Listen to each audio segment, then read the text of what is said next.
Do you know what the mamas of the world don't get enough of? Love. I mean, let's face it, it's a pretty thankless job, and we get thanked once a year on Mother's Day, maybe twice or 3 times a year if we're lucky. So today, this episode is a dedication to all of the moms. This is my love letter to you. Let's dive in. Welcome to the School of Self-Image, where personal development meets style. Here's your hostess, Master Life Coach, Tonya Lee. Hello, my friends. Today is all about the mamas. I want to give the mamas a love letter. The mamas who have little tiny ones, who are keeping them up all night. The mamas who stay at home with their kids all day, every day. To the mamas that work full-time jobs and feel like they don't have enough time with their kids. To the mamas who nurture other people's kids.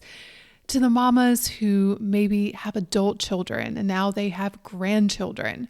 To all of the mamas listening, today's episode is for you. It is not planned. I have no notes. It is straight from my heart. We just celebrated Mother's Day in the US this past weekend, and I got to spend time with my mom. And as we sat at the table on Sunday having brunch, I looked at her and I thought about our journey together as mom and daughter. I thought about when I was little and all of the sacrifices that she made for me that I didn't understand or, quite frankly, appreciate at the time. I thought about how hard she worked to provide for me and my brother. And then I thought about my teenage years where I thought she was the most horrible human ever.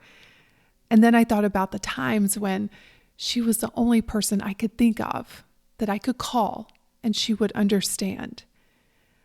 And then I looked across at my daughter and I realized that we too have our own journey together and all of the things that I have felt and experienced during these 26 years of being her mom. And as I sat there, I just thought to myself, this is the most hard and beautiful and awful and amazing journey any person could go on. That of being a mother. Think about it. You bring this life into the world that you are responsible for. It's a part of you. You have such dreams and hopes for this little being. And then you watch them start to grow and develop their own personality and have their own desires and wants that may sometimes conflict with yours. And you clash, you fight, you argue, you discipline, you pray, you hope, you dream, and it just keeps going. I sometimes am just amazed that we choose to do this. And yet we do over and over again, because for me personally, the rewards of being a mom, especially now that my daughter's older, far outweighs all of the moments where I thought to myself, why did I decide to do this? Can I return her? Because right now I don't like her. I love her, but I don't like her right now. And then that moment passes and the love is always there. It's always there for us mamas. We may not like them, but we always love them. But in the not liking of them and the not liking of our lives in the moment, we start to feel guilt. We start to feel a lot of heaviness around being a mother. We can lose ourselves in motherhood. We can be so hard on ourselves when we think we're not being perfect. We can blame ourselves for our little humans being humans. And so today I wanted to offer you some thoughts, some ideas, some personal reflections that I've had that help us get back to love, that help us feel love for ourselves as a mother. Now, a big part of this podcast is going to be me talking about my personal journey as a mom, being transparent, being as real with you as I can possibly be. Because I do think sometimes we look at coaches or people on the internet where like, oh, they've got it all together. And motherhood has been the one area where I have had the least amount of confidence and the most amount of love, which makes for an interesting experience. But I decided to birth a double Aries into the world. My daughter, her sun, and I think her rising sign are both in Aries, which means she is a fiery, fiery soul. She is fiercely independent. She is very opinionated, and she exhibited those signs as a very young girl. In fact, I remember reading the parenting books because I wanted to get it right. I wanted to be that perfect parent, that perfect mother. Like if you looked at mother in the dictionary, you would see my face. Well, you won't see it because I did not live up to those standards. But I do remember reading, you know what? If you want to discipline your child the right way, you put them in time out. Now, I grew up in the Deep South where we didn't get timeouts. We got switches. And I had made a vow I was not going to do that to my daughter. So very first time I practiced this, she's 5 years old. I put her in timeout. Maybe she was 4 or 5. I put her in timeout and she picks up the chair and throws it down the stairs. And I'm thinking to myself, they didn't write a chapter about how to deal with this. Now, keep in mind, I'm a single mom. I'm trying to be mom and dad. I'm trying to be the disciplinarian and the nurturer. And it was hard. It was very difficult. And do you know what's the most difficult for me? And it's probably what's the most difficult for you. Not only do you constantly feel like you are failing your child, but the comparison and the judgment that comes from others. In fact, even as I just said that, my young daughter picking up a chair and throwing it down the stairs, some of you may have felt some judgment. Some of you may have thought that would have never happened in my house. Or, yeah, my kid tried that, be the last time. Whatever. It's okay. I guess we all judge at times.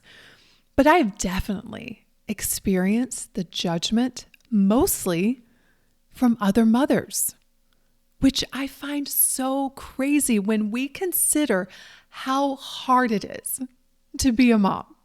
Like, this job is not easy. So as a mom, when I see another mom, even though she may be doing it differently, I still celebrate her and I have so much compassion for her because until you walk in her shoes, you do not understand. Every child is different. Everybody's experiences are different. And so when I really understood this, I stopped worrying about what everybody else was thinking. In fact, I have a friend that in the past would make some snarky comments about me as a mom. And then she would go on to talk about how amazing her kids are. And I found myself just always feeling like a failure around her and thinking, oh my God, I must be doing this wrong. Because Sarah's timeline has been different. I mean, for those of you who have listened to the podcast for any amount of time, you know, she got really sick. And so she had to like step out of life for like 4 years and just really focus on health and healing. And now she's back in the game. But I just found myself when I was around this friend, just constantly feeling like I was missing the mark, that she had it all figured out and I was such a failure. And this isn't to blame her. She's not to blame. It was my own brain creating all of it. But I looked in my own head and I could see why I felt that way. Again, she's a better parent. She has it all figured out. I've made so many mistakes. I'm not doing this right. Does this sound familiar to any of you? And one day I just decided I was done with that. I decided that I was a great mother. I decided that everything has happened the way it was supposed to. I decided that Sarah chose me as her mom and I chose her as my daughter. And we've had the exact relationship we were meant to have. And then from that place, I started to look for all of the blessings. I started to look for how I have been an amazing mom, how I love her immensely. I started to celebrate all of her progress. And within all of that, I just felt this heavy weight lift off of my chest. Because when you walk around as a mom, knowing how much you love your kids, and then on top of that, feeling like you're constantly failing at raising them, feeling like you are missing the mark, feeling like you're doing it wrong, that's a big, big burden to carry. And I just love to get back to love. I find that when I'm in that state of love for myself, love for my child, love for my life, then all of that heaviness falls away. And so what would it look like if you loved yourself more as a mother? If you gave yourself grace, the same kind of grace you give your kids and probably everybody else, what if you extended that to yourself? What if you didn't expect yourself to be perfect, but you expected yourself to do the best you can at any point? And sometimes that best may not seem like the best, but it is at that point in your life. Approaching motherhood from that place, from that energy, it makes it so much more enjoyable. It's hard to enjoy something when you are constantly telling yourself you're failing at it. It's hard to enjoy something when you are constantly reminding yourself of how you're missing the mark. All of that's a construct of the mind. And so, as a love letter to you, I really encourage you to decide today that you're an amazing mom, that you know you love your kids and you're always doing the best that you can. That leads me to my next point that I want to talk about. And that is the guilt that we experience as mothers. We have guilt over our reactions. We have guilt over our decisions. We have guilt for not spending enough time with our kids. We have guilt for not making them dinner every single night of the week. We have guilt about letting them sit in a wet diaper too long, or we have guilt about letting them go out with friends. It's like it's everywhere. Guilt is always an option. But do you know what else is an option? Innocence. Really think about that. Innocence means harmless in intent. And as loving moms, we never have bad intentions. It's always our best intentions. And so knowing that, you can begin to drop the guilt. Guilt is not required to be an amazing mother. Do you know what else isn't required to be an amazing mom? Making your life all about your kids. I have coached so many women who have forgotten who they are. They have forgotten what they love, and they want to get back to that. But they have this internal conflict of, I can't be a mom and also have my own needs, my own life outside of motherhood. And I'm here to offer you absolutely 100% can. In fact, I want to challenge you to consider that by you doing that, you are going to set such a healthy example to your kids, how they don't have to lose themselves into parenthood. So moms, hear me. I want you to remember this mantra. Your needs matter too. Taking care of yourself, enjoying life outside of your kids is not selfish. If anything, it allows you to show up better for your children. I mean, aren't you happier when you are taking care of yourself? Aren't you happier when you are doing things that bring you joy? Not that your kids don't bring you joy, but let's face it, 24/7 focused on our kids, that can become exhausting and we can lose ourselves. And the more we lose ourselves, the more we turn to our kids and to motherhood to find our meaning. And my experience has been that this cycle is driven out of guilt. You want to be a good mom, so you overcompensate. You make your kids your entire life. But if you take a step back, you can see how it's being driven out of the wrong energy for the most part. Now, there are some women who that's what their choice is, and they love that choice. But for the majority of us, We want a life outside of our kids, and we even feel guilty for saying that. We think that makes us a bad mom. But I'm here to offer you, it makes you a human. It makes you a woman. You're a mom, yes, but you're also a woman who has needs and unique desires outside of motherhood. It's okay to explore those things. It's okay to make time for those things. And if anything, it's going to make you an even better mom.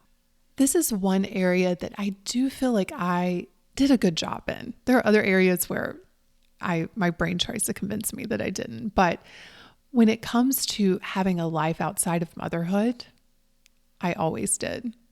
I had my hobbies, I had my business, I had friends, I traveled, and I found a really good balance between being a woman and a mother. And Sarah has told me on several occasions that she's so glad that I gave her that example. Because I think when we think about our children, especially our daughters, we don't want them to be all consumed by their own kids. We want them to have a full life. And guess what? They need to see that example from you. So if you have any guilt, any reservation around doing the exploration of your own desires and needs, I want to offer you that your needs matter. This isn't just about your kids and your family. They need you to be happy and strong, and that can only happen if you take care of you. The other thing, moms, is we don't have to do it all by ourselves. It is okay to ask for help. It doesn't make you weak. It doesn't make you a bad mother. It makes you a human. And I miss those days where a village would come together to help you with your kids. Times have changed because it seems like we're trying to do this in our own little small bubble, and it's hard. But all you have to do is ask for help. There are people out there who want to help you, who want to support you, and it's okay. In fact, I don't think it's just okay. I think it is healthy because we need each other. I also want to offer you that it's okay to not be okay. It's okay to not like your children sometimes. It's okay to have negative thoughts about being a mom. It's okay. In fact, not only is it okay, I think it's quite normal. And I think we need to normalize these conversations. Because again, I think that guilt can grasp us whenever we start thinking negative thoughts about our kids or negative thoughts about situations or negative thoughts about being a mom. That is normal, you know. You will not meet any mother if she is being open and honest that won't say, there are times that I wish I could pack my bags and just move away. Yeah, I'd probably come back, but sometimes I fantasize about it. And that's okay. What's not okay is you beating yourself up for having those thoughts. What's not okay is the immense amount of guilt and shame you may feel for being a human being. It's important that you acknowledge your emotions. It's important that you recognize sometimes, yeah, this is really difficult and I'm struggling. And that might be when you want to reach out and ask for help. You may want to find a therapist or a coach, or you may want to ask people in the community, hey, can you come over? I really need a break right now. I think sometimes we fantasize motherhood. We're like, oh, it's going to be baby carriages and cute clothes and birthday parties and ponies. And then reality hits and we're like, what happened to this fantasy that I had in my head? And you start to have all of these negative thoughts about what have I done?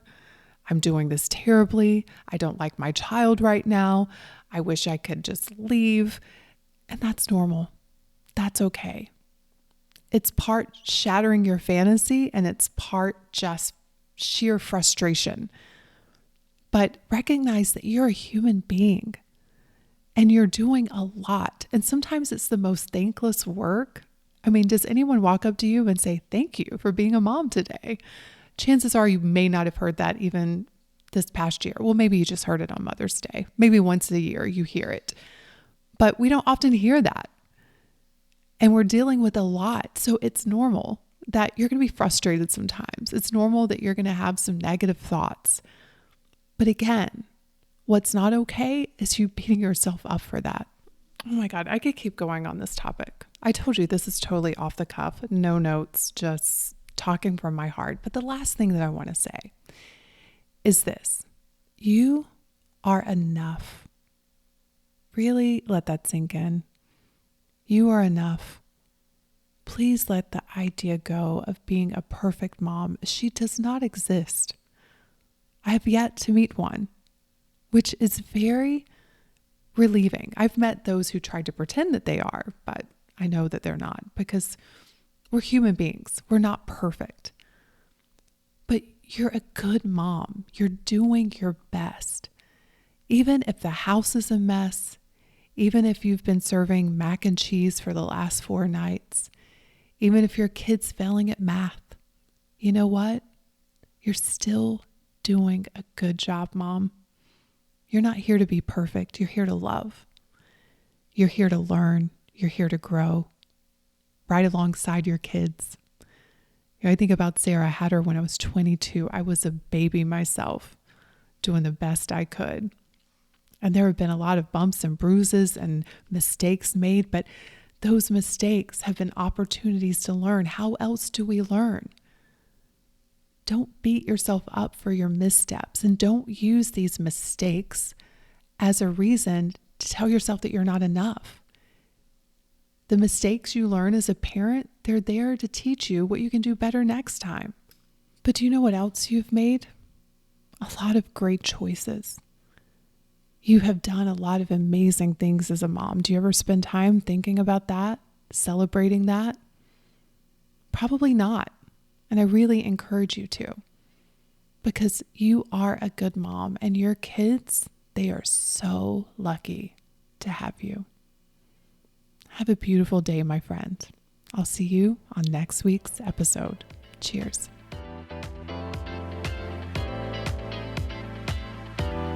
Hey, are you ready to transform your self-image but lack direction and support? If so, I'd like to invite you to join the School of Self-Image. This is an exclusive monthly membership where you'll create your own powerful before and after story. Through weekly classes and coaching, you'll learn powerful techniques on how to elevate the quality of your mindset, style, and surroundings to change how you see yourself and create extraordinary results in your life. Head over to schoolofselfimage.com/join to learn more.